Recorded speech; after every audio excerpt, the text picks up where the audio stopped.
suis de retour chez nous, maître. C'est la belle qui a tué la bête. Bienvenue à Sunnyside, mes petits. Je suis ton dieu. Qui crois-tu être, panda? Le Un Dagobert. menu médiéval avec le jouet. Oui, un menu médiéval. Fais ton grain. Dites-moi comment la compagnie peut faire des profits. Bonne journée. Je ne suis pas satisfait.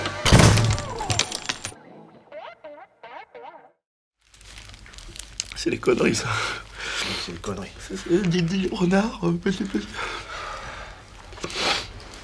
On aime l'animation et la science-fiction, bienvenue dans Valentoons, le podcast cinéma. Je suis Valentin. Je suis Cartoons. Et nous sommes réunis pour vous parler de Zootopie 2. Mais avant tout, n'hésitez pas à vous abonner à cette chaîne et à celle de Cartoons. Nous sommes aussi présents sur X, Sens Critique et Letterboxd. Vous avez tous les liens dans la description. Et puis si vous aimez nous écouter, il faut nous soutenir, laisser un pouce en l'air, partager les épisodes à vos proches et rédiger votre avis dans les commentaires. Dans cet épisode, on va parler avec spoilers de Zootopie 2, réalisé par Jared Bush et Byron Howard. Ce dernier a co-réalisé Volt et Réponse, aussi chez Disney. Et les deux ont réalisé Encanto, toujours chez Disney, ainsi que le premier film Zootopie. Zootopie 2, c'est produit par Walt Disney Pictures, évidemment, avec un budget estimé par Deadline à 150 millions de dollars, avec les mêmes VF que dans le premier film, à savoir Marie-Eugénie Maréchal qui revient sur Judy et Alexis Victor qui revient sur Nick. À noter que le génial Adrien Antoine prête sa voix à un nouveau personnage, celui du maire de la ville. On peut parler du premier film, ouais, vas-y, je t'écoute. 2016, c'était une année cruciale pour moi parce que, en termes de Disney, parce que pendant un long moment, et on verra avec la suite de ce qui va arriver là, mais pour moi, c'est toujours l'année des deux derniers grands Disney du studio. Pour moi, des deux derniers grands classiques d'animation, donc Zootopie et Vaiana est dans mon top 3 des Disney. Et Zootopie est pas très loin, il doit être dans le top 5 ou le top 6, parce que pour moi, c'était vraiment deux énormes claques d'animation cette année. En plus, la raison pour laquelle c'est les deux derniers grands Disney pour moi, c'est parce que ils étaient assez complémentaires dans cette année, parce qu'ils étaient très différents. Zootopie, on était plus dans une approche, je dirais pas sous Pixar, mais on sentait que c'était encore John Lasseter à cette époque. Oui, enfin chez Pixar et Disney, ouais, c'était encore John Lasseter. Ouais, il est parti en 2017. Ouais, voilà. Et donc, sachant que les productions de ces deux films ont commencé bien avant. Bien sûr. Donc, Zootopie, c'était un peu l'approche Disney montre qu'ils sont capables de faire des scénarios qui s'éloignent des films de princesse, pas de chansons, et de construire vraiment des univers fournis. Et Zootopie, pour moi, c'était une sorte d'apogée, vu qu'on avait eu des prémices avec les mondes de Ralph ou les nouveaux héros Big Hero 6, parce qu'il y en a beaucoup qui préfèrent le titre original. Donc, on avait ça avec Zootopie, et d'un autre côté, on avait Vaiana qui revenait plus aux sources des Disney années 90, parce que c'était John Musker et Clements à la réal. Et donc, du coup, voilà, c'était deux films géniaux pour moi. Et donc, le premier Zootopie, du coup, c'est un film que je prends énormément de plaisir à redécouvrir. Les personnages, ils sont captivants. L'univers, il est fourni à un niveau stratosphérique. Il y a 1000 idées par plan. C'est un truc de fou. Je pense notamment toute la scène où Judy arrive à Zootopia avec la fameuse chanson de Shakira. Ils ont vraiment créé 1000 façons de rendre l'univers, de rendre une ville crédible pour différentes espèces. Genre les différentes échoppes de magasins qui s'adaptent à chaque espèce, à chaque taille. Les hippopotames. Les différentes parties de la ville aussi. Ouais, les hippopotames qui ont un séchoir dès qu'ils sortent de l'eau à l'entrée de la gare. Enfin, d'un point de vue univers, ce film est formidable. L'histoire se tenait très bien aussi, avec un petit côté, c'était une enquête à un petit côté, avec un petit côté Whodunit ou Seven. Donc voilà, je trouve ce film formidable. Je vais pas en dire beaucoup sur l'intrigue parce qu'il y a son lot de surprises qui serait dommage de gâcher. Donc voilà, et un des plus beaux duos que Disney ait pondu depuis très longtemps avant ce film et depuis très longtemps après ce film aussi, si on compte pas Moana et Maui pour moi. Voilà. J'ai pas vu la série Disney+. Voilà. Bah moi non plus, je me suis pas tapé la série. Du coup, je vais rebondir en disant que pour toi, la dernière année d'un grand classique Disney, c'est 2016. Moi, c'est 2009. C'est un peu plus vieux. C'est 2009 avec La Princesse et la Grenouille, évidemment. Qui était La Princesse et la Grenouille, oui, qui était aussi de Musker et Clements. Donc on a au moins un point commun entre nos deux derniers grands Disney. Exactement, ouais. Donc ouais, moi 2009, La Princesse et la Grenouille, dernière année de grand classique d'animation. Moi 2016 déjà, je commençais à en avoir un petit peu marre de Disney déjà. Et puis tu parlais à juste titre de John Lasseter, c'est que moi je voulais dire que Zootopie, j'ai un peu l'impression, pas Vaiana, mais Zootopie en 2016, j'ai un peu l'impression justement de sentir déjà le mélange Pixar-Disney. Disney se pixarise, tu vois, et ça m'embête un petit peu, et ça vient aussi de John Lasseter. Dans le bon sens du terme, c'est John Lasseter apporte son savoir-faire à Disney et ça rend service à leur travail. Depuis qu'il est là, c'était à ce moment-là, dans le bon sens du terme. Par exemple, Volt, tu vois, il a déjà travaillé sur Volt, et Volt, moi je trouve ça un bon film qui a une identité de Disney. Mais là, je trouve que l'identité de Disney recule un petit peu. On est dans un univers, tu vois, comme c'est le faire Pixar, et comme ils avaient beaucoup d'idées sur beaucoup d'univers différents chez Pixar, Monstres et compagnie, Wall-E, tu vois, des univers assez originaux. Et là, je trouve qu'on retrouve ça chez Disney. Du coup, pour moi, ça, c'est l'identité Pixar, tu vois, de créer un univers énorme comme ça, très créatif d'ailleurs, comme tu le disais à juste titre. Donc, le processus, moi, je le vois pas d'un bon œil, mais le film en lui-même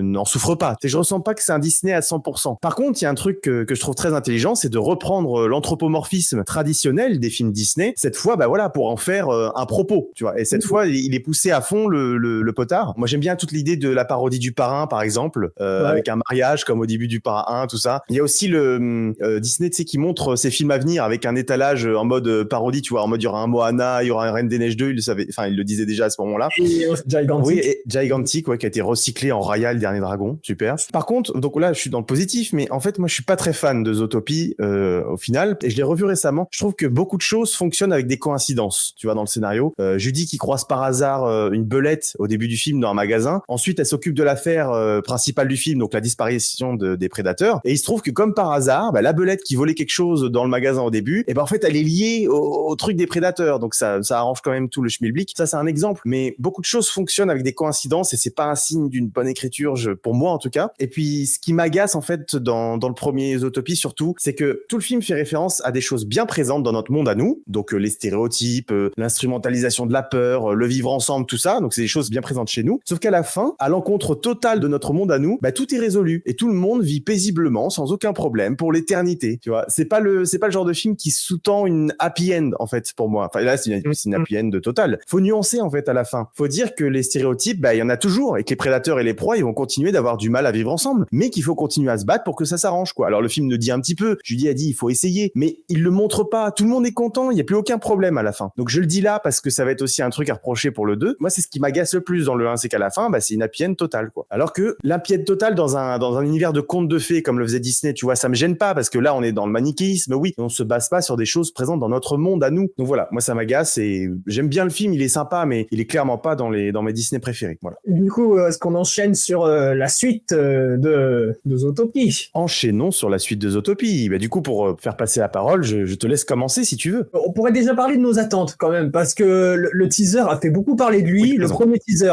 Et pour le coup, je trouve que, alors là, ça va être le geek d'animation, enfin le nerd d'animation qui parle, mais je trouve, et en plus, j'ai revu le teaser plusieurs fois après le film, mais je trouve que ce teaser, c'est un petit bijou de storytelling et d'animation, et ça fait du bien de voir une promotion bien réfléchie pour un film, parce que même au moment de la sortie du teaser, je pensais ça, parce qu'en fait, le teaser est une séquence à part entière qui n'existe pas dans le film. C'est pas les bandes annonces classiques de séquences montées qui t'en dévoilent un peu trop. C'est genre, on va retrouver les personnages, il va y avoir d'autres choses à voir et il va y avoir un mystère. Voilà. Personnellement, ça m'a fait du bien de voir ça dans le paysage et surtout Disney qui, ces derniers temps, on n'a rien à foutre de la promotion de leurs films, ils font n'importe quoi avec et même les films en eux-mêmes, c'est juste de la consommation, ils les vendent comme ça à tire-larigot. Et donc, du coup, j'étais beaucoup intrigué et j'ai juste regardé ce petit teaser, j'ai pas regardé les autres bandes annonces. C'est le personnage qui suscitait le plus d'intérêt dans ce film, c'était le fameux personnage encapuchonné qui laissait croire éventuellement à un retour d'un grand méchant chez Disney. J'avais envie d'y croire et j'avais envie d'y croire. Voilà, ce teaser me donnait envie d'y croire et malgré toutes les déceptions que je me prends dans la gueule depuis des années avec Disney, j'ai toujours espoir. N'oubliez pas ce que dit Aragorn, il y a toujours de l'espoir.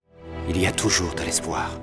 Sur le teaser, moi j'étais pas du tout hypé. Moi j'en avais rien à faire de ce film et puis j'avais pas envie de le voir parce que c'est pas forcément le film en lui-même, mais déjà comme je l'ai dit, j'étais pas très attaché au film original de 2016. Donc avoir une suite à ça m'intéressait pas beaucoup. Et en plus dans le paysage que nous offre Disney de tous ces films actuels, moi ça me donnait pas du tout envie. Moi je veux un film original déjà de base.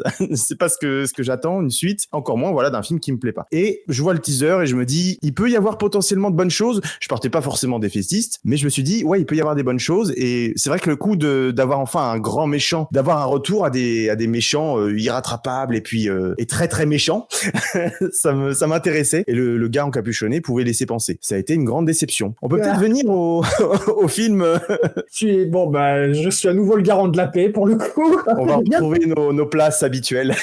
Parce que j'ai bien aimé. Voilà. Depuis 2016 que j'étais pas ressorti satisfait pleinement d'une séance d'animation Disney. Donc ça vaut pas le premier, c'est en dessous, mais on est quand même face à un film solide qui se tient bien. On retrouve le même rythme que dans le 1, la même bonne dynamique de duo. Ils sont bien travaillés pour le coup, Judy et Nick dans celui-là. Enfin, j'ai beaucoup aimé leur relation. Enfin, ils sont très touchants de base et là, leur relation, ça va un petit peu là où les fans voulaient que ça aille, mais ça reste cohérent dans les personnages de Nick et Judy. Voilà, j'avais eu un peu peur au début. Je me disais putain, ils recyclent des plans du premier, c'est une blague. Et finalement, ça, c'est pas du tout omniprésent sur tout le reste du film. C'est toujours extrêmement riche visuellement. En même temps, c'est les deux réals du premier qui reviennent ou c'est que un. Enfin, il y a un des réals du premier qui revient en tout cas, et il est toujours compétent. Ça fait plaisir. Brad Bird et Dean DeBlois, ils reviennent sur les suites et remakes de leur bébé et ça se casse la gueule. Un dernier doigt d'honneur à Dean DeBlois, tu me permets.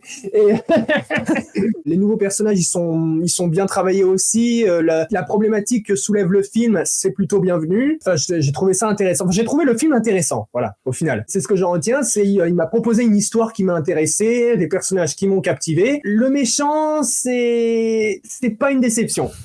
On est toujours pas face au retour des grands méchants, mais quand même, j'ai envie de le retenir, celui-là, pour le coup, comparé à tous les autres. Enfin, la grand-mère d'Encanto, c'est pas possible. Donc, voilà, je suis quand même ressorti satisfait. Merde, il est presque aussi bien que le 1. Voilà. Bah pour moi, Zootopie 2, alors c'est pas le marasme absolu qui était Vaiana 2, par exemple, ou même Wish, évidemment. Mais faut poser ça tout de suite parce que vu que j'étais pas du tout, mais alors pas du tout en phase avec ces films-là, il faut dire que oui, on n'est pas du même niveau. Donc ça c'est très clair. Ce n'est donc pas l'immense catastrophe que j'attendais, comme je le disais un peu avant. Cependant...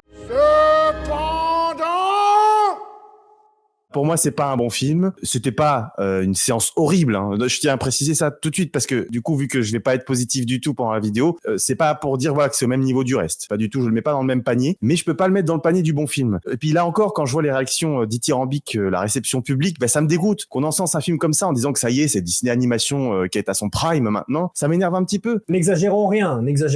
Oui, mais bon, c'est quand même ce qu'on entend. Et pour moi, tous les problèmes du film découlent du scénario. C'est mal écrit, comme quasiment tous les films Disney, et ça en fait j'en peux plus. Le film nous resserre la même tambouille que le premier, sans la découverte, sans la fraîcheur. On est dans la même ville avec les mêmes persos, une enquête de police, mais en moins drôle, avec une chanson moins bien, moins d'audace en fait au final. Ils ont repris à peu près tout ce qu'ils pouvaient reprendre du premier, en mode vous vous souvenez de ça, hein la nostalgie et tout le tintouin. C'est la même chose que fait Disney habituellement, une mauvaise écriture. On va pouvoir parler de notre dissonance sur la corrélation ou la répétition à nouveau.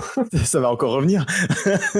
Si on peut aller dans un point tout de suite, moi je trouve que c'est très cynique et il y a une scène qui m'embête là-dessus. Il y a une grosse pique à un moment où en fait il y a un personnage qui montre des films comme dans le premier film, d'ailleurs je l'évoquais tout à l'heure, et là en fait il dit remake, spin-off, suite, ça c'est un business qui marche à plein tube. Et en fait ça m'énerve ce genre de réplique parce que ça montre que Disney il est bien conscient de ça et qu'ils en ont rien à branler en fait. Ils insèrent cette réplique dans un film qui est lui-même une suite pour insister sur leur stratégie de merde, d'essorage de licence, et ça m'énerve en fait. Ils sont conscients du truc, ils mettent une réplique comme ça, tu vois. Tu vois, dans le contexte d'un autre film, je serais d'accord avec toi, mais là pour le coup, je pense que c'est plus une pique du réalisateur envers le studio que les studios eux-mêmes qui font ça, parce que le personnage qui fait ça, c'est un escroc et un arnaqueur. Donc c'est pas un personnage dont on est censé suivre l'exemple. Mais oui, mais tu insères ça dans un film qui est lui-même une suite. Pour moi, ça marche pas, même si celui qui le dit, c'est un escroc ou un arnaqueur. En fait, tu le fais dire par un personnage dans un film qui est une suite. Tu me dis ça dans un film original, tu vois, je peux comprendre et je peux me dire oui, c'est une pique du réalisateur qui dit ça sur les suites et les remakes et machin, mais c'est un film original, donc il le fait pas. Alors que là, le film est lui-même une suite qui va rapporter quasiment 2 milliards au point où on en est. Moi, c'est ça qui me gêne, en fait. Peu importe par qui c'est dit. C'est dit dans ce film-là, à haute voix devant les spectateurs, en mode,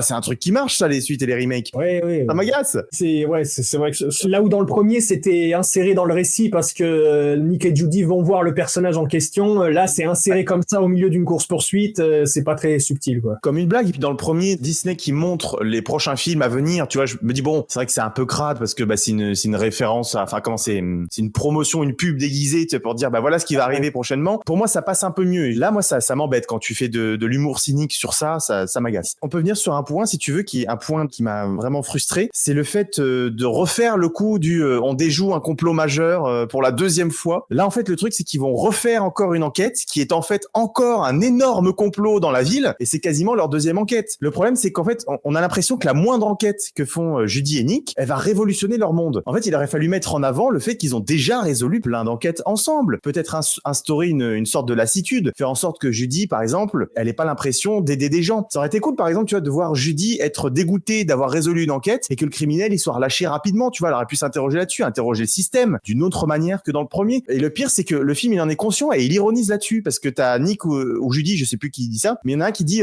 toutes les enquêtes ne vont pas sauver le monde. Bah si, dans ce film-là, elle va encore révolutionner le monde, votre enquête. Et jusqu'à présent, c'est le cas, en fait. Toutes vos enquêtes, elles révolutionnent votre monde, quoi. Enfin, ou en tout cas, elles déjouent un complot majeur. Donc vous foutez de ma gueule. Bah oui, bah quand même, c'est bah si. un minimum d'enjeu quand même. C'est il dit la réplique que toutes les enquêtes vont pas révolutionner le monde, mais j'ai pas l'impression que le film met l'accent sur parce qu'en plus le film commence sur le fait que que l'enquête qu'ils ont gagnée, qu'ils ont résolue précédemment, justement, elle a pas changé tant de choses que ça en fait. En plus, ils sont vus d'un mauvais œil par rapport à leurs collègues, et il y a pas grand chose qui a changé dans la ville en fait. Donc mais non, mais c'était pas l'objet du premier. Le premier, c'était que les proies et les prédateurs vivent ensemble, et ce problème-là ne se repose pas dans ce film-là. Donc pour le coup, ça montre que ça a changé. Il y avait le complot de Bellwether dans le 1, et là on est sur le complot des Lynx, quoi. Enfin, on est encore sur un truc où on va révéler quelque chose de très important sur le monde. Moi, ça m'embête qu'on le refasse juste après les événements du premier, quoi. Enfin, à chaque fois, il va y avoir un truc énorme à soulever, tu vois. C'est pas crédible, quoi, dans ce genre d'univers. Moi, ça m'agace. Pas chaud qu'on se fout de ma gueule. Oh non, c'est pas du foutage de gueule là. Si c'est l'identité de ces aventures-là, c'est comme ce serait comme reprocher à Scooby-Doo à chaque fois ils vont déjouer un monstre déguisé, enfin quelqu'un qui est déguisé en monstre pour oh là là faire. Non, mais t'imagines bien que oui, des criminels, il peut y en avoir plein et que ça peut s'enchaîner, mais des complots sur toute une ville, ça peut pas s'enchaîner en 2 jours. J'exagère, mais tu vois, en quelques mois, tu peux pas révéler 400 complots dans la ville, quoi. Enfin, il y a un moment où ça passe plus. J'ai pas revu le film, mais il me semble que on retrouve nos héros alors qu'ils sont en cours sur la fin d'une mission, hein, il me semble. Non, mais bien sûr, mais le film te montre qu'ils ont fait une autre mission. Mais en fait, on a l'impression que les événements interviennent quand même très rapidement après, tu vois. Le nouveau maire, il est pas le nouveau maire d'ailleurs, qui est une parodie de Schwarzenegger. Et le nouveau maire, il est pas là depuis longtemps. Hein. Ils ont repris le gag du film Les Simpsons. On m'a eu pour agir, pas pour lire. Numéro 3. On m'a élu pour agir, pas pour lire. Numéro 3. Ouais, bon, c'est ringard de reprendre Schwarzenegger, ça se fait plus depuis 10 ans, enfin. Ah ben non, mais ils pouvaient pas reprendre Daniel Beretta, du coup, pour la VF. Il y a un moyen de vérifier que beaucoup de temps a passé, c'est parce qu'à la fin du 1, je rappelle que Judy se blesse la jambe, et au point qu'elle peut plus marcher, du coup, c'est comme ça qu'ils sont presque à la merci de Bellwether durant le climax, et au début du 2, sa jambe est guérie, donc il s'est quand même passé pas mal de temps. Enfin, ça peut être aussi un oubli de leur part. Parce qu'il y a eu des oublis de leur part. Enfin, il s'est pas passé des années. Le maire est tout nouveau. Enfin, moi, j'ai eu l'impression qu'il venait d'être élu, tu vois. Alors que l'ancien maire, il a quitté ses fonctions à la fin, tu vois. Donc, oui, il s'est passé un peu de temps. Mais en fait, même peu importe, même s'il s'est passé longtemps, le film, par exemple, tu vois, il y aurait eu un petit montage au début nous montrant plusieurs enquêtes qu'ils auraient résolues, un montage rapide, tu vois, un truc de quelques secondes, nous montrant justement avec des gags, par exemple, tu vois, beaucoup d'enquêtes qu'ils auraient résolues. Et comme je disais, en fait, peut-être, tu vois, ça aurait été intéressant de mettre une histoire de lassitude en mode, c'est que des enquêtes pas très intéressantes ou quoi, et elle se pose des questions sur son métier, par exemple, Judy, ou des choses comme ça. C'est peut-être une idée de merde, mais tu vois, il y a plein de choses à faire pour nous montrer que, oui, il y a pas un complot majeur toutes les semaines, quoi. C'est un truc qui reprend quand même beaucoup le premier film, l'enquête de police, le complot, l'embrouille de Judy et Nick qui se résout à la fin, il se sauve la vie, le maire de la ville qui est corrompu sans être l'instigateur des méfaits, le méchant surprise, tout y est quasiment dans le même ordre. Hein. Oui, mais l'enrobage n'est pas le même. Ah, on est quand même dans la même ville, les mêmes zones, les mêmes décors. Oui, mais pour moi, c'est toujours la différence que je fais entre un Star Wars 7 et un Toy Story 2 et 3, par exemple. Toy Story 2 et 3, c'est la même trame narrative. Et pourtant, on s'en rend pas compte parce que le ton est différent, les personnages sont différents, enfin, l'enrobage est différent. Pour moi, c'est un peu pareil ici. Ça reprend la trame, mais c'est pas in your face. Les événements vont pas se dérouler au même moment. Les personnages sont complètement différents. Je veux dire, là où le maire, il était corrompu sans le savoir, là, le maire, il est vraiment acheté par les méchants du film qu'on découvre bien plus tôt tôt que Bellwether, par exemple. Et puis, comme on découvre d'autres segments de la ville qui sont tout aussi créatifs que dans le premier, mais différemment, ça passe mieux. C'est pas une copie in your face. Donc, moi, j'ai pas ce problème-là de la répétition parce que on ajoute des nouveaux personnages aussi qui apportent, qui sont pas juste des doublons de Nick et Judy. On a le serpent, Gary, et le castor là qui anime son podcast, qui permet elle aussi de développer Nick. Enfin, l'enrobage est suffisamment différent pour pas que je crie à la copie conforme du premier, quoi. Comme je disais au début, évidemment, on est moins sur une copie que d'autres films. Évidemment, j'ai pas parlé de copie ni même de trucs honteux, tu vois. Mais c'est vrai que je te donne le point sur les personnages. C'est vrai qu'ils ont rajouté de nouveaux personnages, mais on a quand même le retour de tous les personnages du premier. Le film s'évertue à réutiliser absolument tous les personnages qu'on a vus dans le 1. La méchante Bellwether, le Mr. Big, le parrain de la mafia, en passant par Flash qui repasse une tête. T'as vu ce personnage que t'as kiffé dans le 1? Il est de retour. Mr. Big, par exemple, il a absolument plus rien à voir avec le parrain d'une mafia. Tu vois, il se comporte comme un vieux pote à Judy et puis qui a des gardes du corps, quoi. On revoit Flash qui est une blague dans le 1. Gazelle qui revient là aussi. Et puis montrer la libération de Bellwether là dans le 1. Elle est montrée comme l'incarnation du mal absolu en mode Hannibal Lecter, mais en fait, en réalité, elle est pas plus menaçante que Charmant dans Shrek 3, tu vois. Je suis pas d'accord. Flash, ça sert dans l'histoire, que justement. En plus, c'est bien trouvé le fait que, quand même, comme il est super lent, mais qu'il appuie à fond sur l'accélérateur, ils ont besoin d'un moyen de locomotion rapide. Donc, c'est réutiliser une blague du premier, mais pour le bien du scénario, c'est bien trouvé, ça. Mais ils sont dans une ville. Il y a que Flash qui sait conduire vite dans cette ville. C'est la seule solution qu'ils ont. Nick, il connaît tout le monde. Il y a pas que Flash qui conduit vite. Vous le connaissez? Je connais tout le monde. Et quand je dis tout le monde, c'est tout le monde. C'est son pote et ils sont recherchés par la police et ils doivent faire vite. Je suis dans la situation de Nick, j'appelle un pote. Je viens de me rappeler que j'ai un pote qui bosse à la préfecture. Mais non, mais en fait, là, tu me reprends sur un seul des exemples. Évidemment que s'il y a que Flash et qu'il y a que cette blague, ça marche super bien, c'est super. Mais là, en fait, c'était une énumération. Il y a Mr. Big, il y a Flash, il y a Gazelle, il y a la méchante du 1. Ils reviennent tous. C'est l'enchaînement, en fait, de tout ça qui pose problème. Ils servent tous à quelque chose. Non, je suis désolé. Mr. Big, il sert à quoi? Mr. Big, attends, j'ai plus la scène en tête. Qu'est-ce qu'il fait, Mr. Big? Tu sais, il est dans la scène où ils sont dans le gala au début et il demande à Nick de lui embrasser sa bague. Il n'y a aucun intérêt dans ça. Il demande pas un renseignement, quelque chose? Il me semble pas. En tout cas, rien qui ne justifie ce retour, en fait. Flash, ok, je veux bien pour reprendre la blague et tout, mais l'enchaînement de tout ça, la méchante du 1, je suis désolé, quel intérêt de montrer sa libération, si ce n'est pour nous dire, peut-être qu'elle aura un rôle dans le 3. C'est drôle. Mais oui, mais là, tu justifies tout ça par c'est drôle. Non, Flash, j'ai pas justifié par c'est drôle, mais Bellwether, c'est un petit caméo comme ça, et puis... C'est pas un caméo, elle est dans 3 scènes quand même. Hein. Oui, mais en fait, comme c'est un univers comme le nôtre, ça me dérange pas, je veux dire, c'est logique, c'est la méchante du 1, c'était la méchante du 1, mais c'est pas en mode c'était la méchante du 1 et elle est morte à la fin du 1, non, elle est en prison, ils sont dans une prison, ça me paraît pas anodin qu'il puisse passer devant sa cellule. Enfin, c'est... Mais non, mais c'est pas ça le problème. Mais pas ça. Un caméo de quelques secondes, mais comme dans n'importe quel film, mais ça me gêne pas, mais tu comprends bien que l'enchaînement, en plus, elle a des dialogues, on insiste sur le fait qu'elle s'évade. Tu vois, il y a quand même une insistance assez incroyable pour dire, vous voyez, c'est bien les personnages du premier, puis ils vont revenir dans la suite encore. Tous. Même Gazelle, tu vois, qui prend parti dans le conflit, tu sais pas pourquoi. Tu vois, elle s'implique pour aider Nick et Judy. Elle aime pas les zèbres. Oui, non, mais tu vois, enfin, c'est juste pour être là et puis pour te rappeler le 1. Ça n'a pas d'intérêt fondamental. On est dans une grande ville et comme par hasard, on va recroiser les mêmes personnages. Mais partez dans un autre endroit de la ville et qu'on recroise personne, à part ceux à part Nick et Judy qu'on suit. Ça me dérange moins ici que dans un autre univers. Tout le monde se connaît, ça me paraît... Non, tout le monde se connaît. Bizarrement, on va recroiser exactement les mêmes que dans le 1. Justement, tu veux me montrer que cet univers est grand, qu'une suite se justifie. En mode, l'univers est tellement grand et intéressant qu'on peut faire plein de suites et que ça soit toutes, tu vois, assez singulières et intéressantes. Justement, tu me remets pas tous les persos du 1, tu prends Nick, Judy, à la rigueur le chef et le maire, et puis on repart sur une autre aventure avec que des nouveaux personnages. Et puis oui, peut-être un caméo de la méchante si tu veux, mais ou un Flash qui passe dans un coin, mais en quelques secondes. Tu reprends pas tout le monde comme ça avec une scène à chaque fois et des dialogues. Mais le truc, c'est qu'ils font ça, mais à côté, comme j'ai dit, il y a la ribambelle de nouveaux persos aussi. Ouais, mais t'insères quand même tout le monde. Mais c'est pas un problème. Ils feraient que ça pendant tout le film, je serais d'accord avec toi, mais c'est pas ce qu'ils font. Le cœur du film, ça reste Nick, Judy, Gary et Powers. Mais bien sûr, mais en filigrane, tu vas retrouver tout le monde. Et moi, je me dis, cette ville, du coup, elle est quand même très petite. C'est un quartier, finalement. C'est pas une ville. Si on recroise tout le monde, même les nouveaux personnages, moi, je suis pas convaincu. Tu vois, la castor complotiste,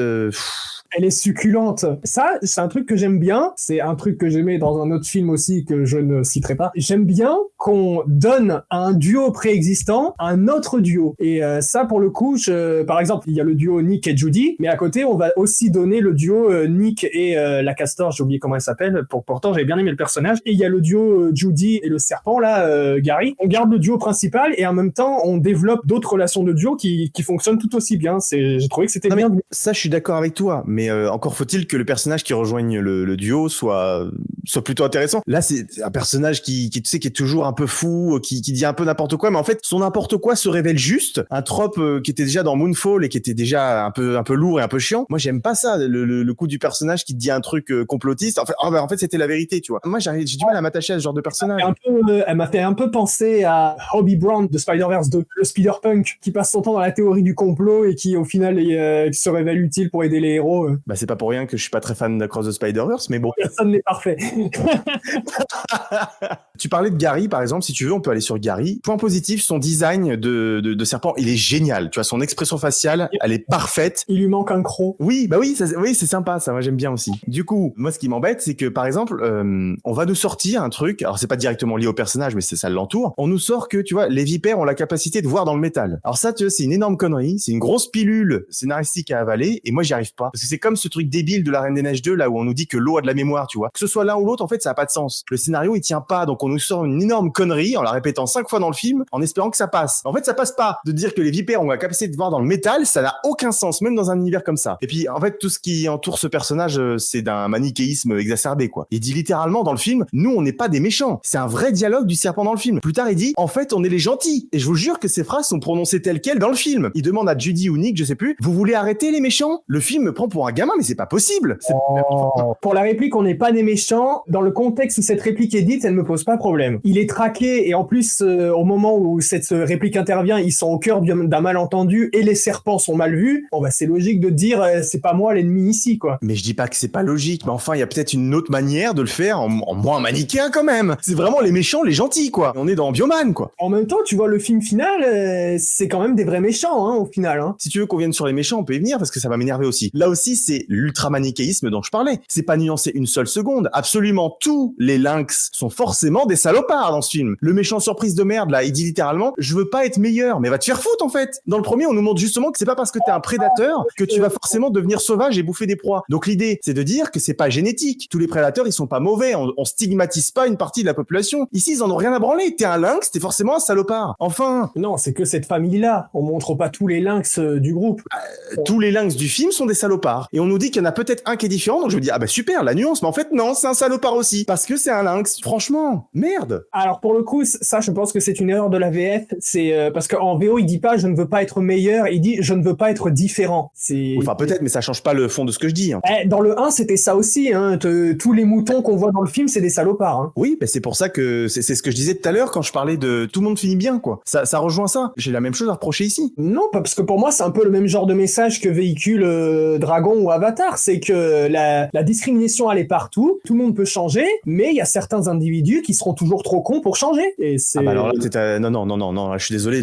En plus, tu me parles d'Avatar, c'est vraiment le mauvais exemple. Parce que dans Avatar, justement, il y a quand même un manichéisme qui est présent, tu vois, avec Quaritch qui est l'immonde salopard humain, et puis tous les humains sont gentils. Mais non, justement, il change jamais. Mais on te montre pas que tous les humains sont des salopards. Il y a Max, il y a Norman. Justement, il y a des humains qui peuvent voir le bon côté. Il y a des bons humains. Bah, Jake le premier. Là, tous les lynx sont des connards. C'est exactement ce que je te dis. J'ai dit que certains individus seront toujours trop cons pour changer. Oui, mais là, c'est pas certains, c'est tous. Ils sont tous trop cons pour changer dans ce film. Enfin, cite-moi un lynx qui est sympa. Bah, ça, je sais pas, on le saura peut-être à l'avenir. Oh non, franchement, tu peux pas me sortir cet argument. On verra ça dans la suite, non. Je peux pas te sortir ça, mais non, c'est sûr. Enfin, non, là, il y a aucune nuance. Ils sont tous d'immondes salopards. En plus de reprendre le coup du méchant surprise qu'on a eu dans le 1. Là, il y a une petite touche de cynisme à ce moment-là. C'est dans notre dernière enquête, il y avait eu un coup de théâtre, je sais. Et hop, deuxième coup de théâtre. Le coup de la surprise arrive pas vraiment à la fin, donc on a le temps de le savourer en tant que méchant. Bah, pour le coup, je l'ai trouvé un chouïa nuancé, mais de façon crédible. C'est-à-dire, on comprend ses motivations, pourquoi il fait ça, mais le film ne dit pas que ça excuse. Ça reste mal ce qu'il fait et c'est condamnable, quoi. Enfin, c'était 1000 fois mieux fait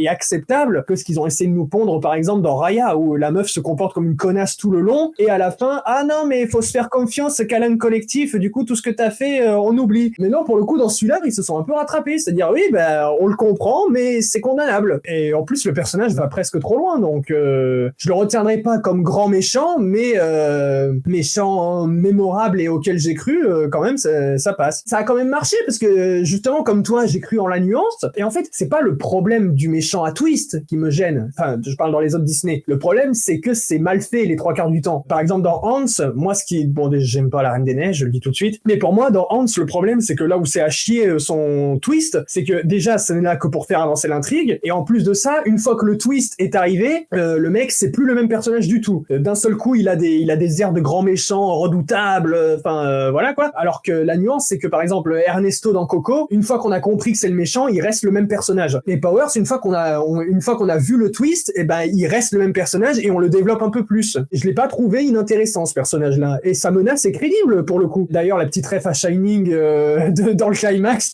j'ai éclaté de rire dans le cinéma, mon frère il a pas compris pourquoi, je lui ai dit non mais c'est une ref à Shining. On voit la détermination du gars, il y a de l'enjeu, c'est palpable. Justement, comme on disait tout à l'heure sur le teaser et tout, au début du film, du coup, je me dis, attends, le 1, moi, ce qui m'agace, mais c'est pas que pour le 1, mais tu vois, les méchants surprises, moi, ça m'agace. En général, j'aime pas ce genre de méchants. Donc, le 1, je me dis, le méchant surprise, ça m'a saoulé. Et ce que j'aime pas aussi dans les suites, c'est quand on reprend trop d'éléments du premier. Au vu du teaser, je me dis, dans celui-là, bon, ce serait cool qu'ils arrêtent de reprendre des trucs du premier et qu'il y ait pas un méchant surprise. Qu'est-ce qu'on se retrouve avec à la fin? Bah, on a repris le coup du méchant surprise, et puis beaucoup d'éléments du premier. Donc, en fait, moi, je m'attendais que le gars soit un traître, puisque le film a passé son temps à me rapporter des personnages du 1 et à faire référence au 1. Donc moi je me suis dit, bah, il y aura un méchant surprise comme dans le 1. Et finalement, bah, il y en a un. Donc je m'attendais à 1000% quand on nous révèle qu'il est méchant. Allez, c'est parti, encore un méchant surprise. Oui, mais moi je croyais que ça allait être le serpent. Donc je me suis fait avoir. Oh bah non, mais pas un seul instant. Le serpent, il est toujours sympathique. Il a toujours la banane et tout. Il est toujours sympathique. C'est impossible.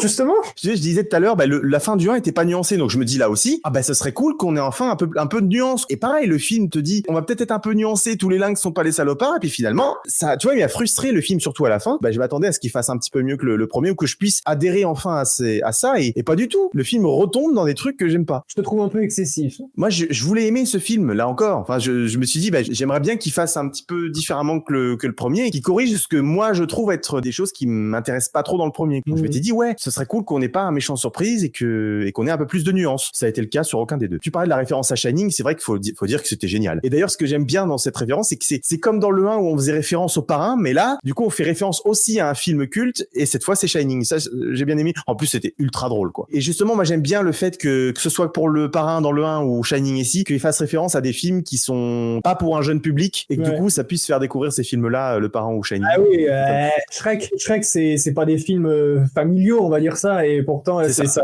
incite à faire découvrir. Par contre, bah, dans les autres références, tu vois, on fait référence à Belle et Clochard et Ratatouille, Disney qui s'autosuce. Moi, j'ai pas trouvé ça sympathique, mais bon, je comprends pas pourquoi ces références sont là. Je vois pas ça comme ça, parce qu'en fait, quand je sais que les réalisateurs, c'est un minimum des artistes, je vois pas forcément Disney partout. Là, je vois juste des réalisateurs qui sont fans d'animation et qui se font plaisir à rendre hommage dans un contexte adéquat à des films qu'ils ont aimés. C'est comme les mouettes dans Nemo, qui ont le même design que le pingouin de Wallace et Gromit. C'est pas Disney qui s'autosuce, il y a Disney au-dessus, mais il y a quand même des gars qui veulent se faire plaisir dans leur film à eux. Ouais, bizarrement, chaque référence d'un film d'animation, c'est forcément un film d'animation Disney. Voilà. Dans celui-là, oui, mais il y a d'autres films. Ah bah, non, mais moi, je parle de celui-là. Il y avait la ref à Shining aussi. Dans le 1, il y avait le parrain, donc...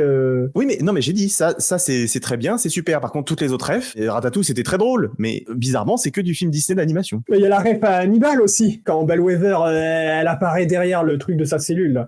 Elle s'est fait tout son appart en mode laine. Je me suis dit, elle a viré psychopathe. Elle, pour le coup, on n'a pas trop l'impression de retrouver le même personnage. J'ai dit tout à l'heure, en fait, on dirait une Hannibal Lecter, mais elle est pas plus menaçante qu'un Charmant dans Shrek 3, quoi. Maman?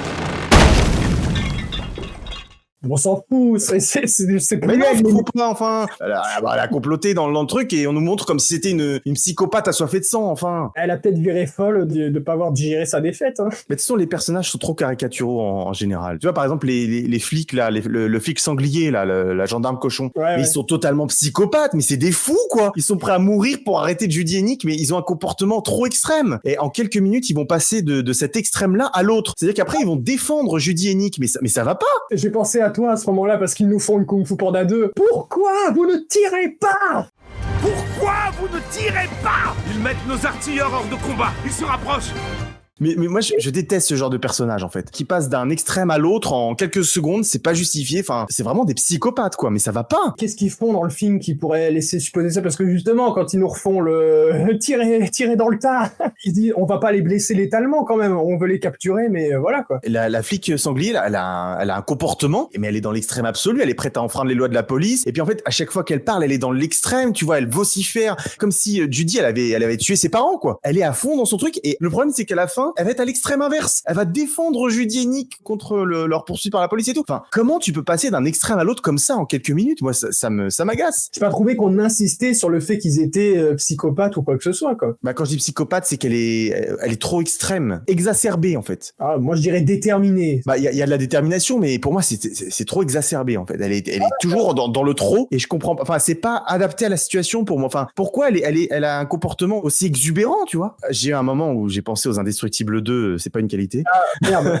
Il y a une scène où, tu sais, il y a Judy et Nick qui finissent par détruire une statue à la fin d'une scène d'action, et t'as le chef qui arrive, le chef de la police, il arrive, et il leur sort « Vous avez détruit la moitié de la ville !» Non mais, on se fout de moi ou quoi? Une statue, c'est la moitié de la ville? Puis c'est avec ce genre de réplique qu'on prend pour un con, justement. Parce qu'en fait, il se passe rien de grave dans les faits, mais le film veut te donner l'impression qu'il se passe quelque chose de grave et que c'est important. Donc il fait dire ce genre de conneries pour donner l'impression de. D'ailleurs, donner l'impression de, c'est typique de l'écriture de Disney. Et puis du coup, ils font la même chose dans Les Indestructibles 2, hein, où on leur reproche d'avoir détruit la moitié de la ville alors que c'est faux. D'ailleurs, le chef de la police, il est un peu con là aussi parce qu'il dit, tu sais, à un moment, il dit... Il est gentil, mais il est con, hein, depuis le 1. Mais là, il est con en mode... c'est mal écrit. Judy, elle lui montre, tu sais, la mue du serpent, parce que du coup, Gary, il perd sa peau là un peu partout. Donc Judy, elle a une preuve du fait qu'il y a un serpent. Et le chef de la police, il refuse d'y croire. Donc il apprend pas de ses erreurs en fait. Il a pas fait confiance à Judy dans le 1. Et là, c'est pire parce qu'elle lui apporte une preuve flagrante et il ne la croit pas, quoi. Il dit non, il y a pas de serpent. C'est encore une énorme pilule, quoi, parce que si le chef la croit, bah il y a pas de film. Donc on peut pas nous refaire le coup de Judy et Nick contre le système, quoi. Ouais. On peut quand même parler du cœur du film qui est Nick et Judy parce que je trouve que c'est le point le plus réussi du film quand même. J'ai trouvé que leur relation, elle était bien développée. Le petit moment où ils se dévoilent enfin tout ce qu'ils ont sur le cœur, c'est ce que t'attends depuis presque la fin du 1. Tu te dis mais oui, enfin c'est bien, déballez enfin tout ce que vous avez sur le cœur. Enfin, j'ai trouvé que leur relation était vraiment touchante, bien développée à travers celui-là. Pour le coup, je trouve que le moment de la séparation est moins forcé que dans le 1. Alors dans le 1, j'ai jamais trouvé que c'était forcé au chausse-pied, quoi. Mais tu sais, dans ce genre de film, il faut toujours le moment séparation où le duo ne s'entend plus trop. Et c'est pas un souci, oui. non, c'est pas un souci. Et dans celui-là, j'ai trouvé que c'était légèrement moins forcé dans le 1. Et j'ai bien aimé aussi que là où dans le 1, après le malentendu, on restait focus sur Judy, et ben dans celui-là, après le malentendu, on est plus focus sur Nick. Donc, j'ai trouvé que c'était, encore une fois, la complémentarité de la suite dans un duo. C'est un peu comme Monstres et compagnie, on était plus focus sur Sully, dans Monstre Academy, on est plus sur Bob. Donc voilà, je trouve encore que c'est toujours un des plus beaux duos que Disney nous ait pondu, ces deux-là. Moi, Nick, c'est un personnage qui me touche énormément parce que, tu sais, le gars qui fait des blagues parce que il arrive pas à articuler ses sentiments via des traumatismes, ça me parle, ça, et je trouve qu'il est très crédible, ce personnage. Non, mais j'irai pas contre toi là-dessus. C'est vrai que ça fonctionne bien, mais déjà que, voilà, moi je suis pas super fan du premier, je trouve que ça fonctionne moins bien que dans le premier, parce que, par exemple, je trouve la scène où Judy s'excuse auprès de Nick avec la carotte dans le premier, elle est bien plus forte que toutes les scènes de celui-là, quoi. Pour moi, c'est égalité. Hein. Je trouvais ça plus touchant dans le 1 qu'ici, parce qu'en fait, ici, j'ai trop l'impression, en fait, les scènes d'émotion où ils se parlent vraiment avec leur cœur et tout ça, j'ai trop l'impression de voir comme s'ils étaient, tu sais, chez un psychologue, et j'ai l'impression que c'est tourné presque en blague. Alors, c'est pas le cas, mais j'ai l'impression presque que le film fait une caricature de ça, comme si, tu sais, on balançait des tropes bien connus, alors je dis n'importe quoi, mais comme le rapport du fils au père, tu vois, un truc qui est bien connu, mais qu'on te le dit un peu en mode caricatural. Et du coup, en fait, ces scènes-là, moi, j'avais presque envie de rire, quoi. C'est ça qui m'a plu, mais c'est voulu, hein. On rigole pas nerveusement. Il y a justement cette blague, entre guillemets. C'est pas une blague cynique. C'est parce qu'au début, il y a le setup avec, effectivement, ils vont à une espèce de thérapie de duo, et au final, ils arrivent à se dire ce qu'ils ont sur le cœur en ne passant pas par ça, quoi. Mais ça ressemble à la thérapie de duo. C'est ça qui est rigolo. Mais je sais, mais justement, mais c'est rigolo, mais j'ai pas dit que c'était mauvais. Ça fonctionne, c'est rigolo, mais justement, la scène, par exemple, où Judy s'excuse dans le 1, elle me touche plus parce que on n'est pas dans le rigolo, on n'est pas dans cette légère caricature du truc, tu vois. Donc, pour moi, ça marche mieux. Et c'est rigolo, mais c'est sincère en même temps. Enfin, il y a une mais combinaison. Je dis pas que c'est pas sincère. Non, mais il y a une combinaison de plusieurs sentiments qui marche bien. Non, mais je trouve que ça marche bien aussi. Je suis d'accord avec tout ce que tu dis. C'est juste que ça fonctionne moins bien sur moi parce qu'il y a ce petit côté caricature qui est, en étant absent dans le premier, je trouvais que la scène me touchait plus dans le premier. Ça me parle plus. Par contre, si vous faites un 3, ne les faites pas s'embrasser. Hein. On veut pas les mutants de L'Âme Dragon et de Shrek, hein, s'il vous plaît.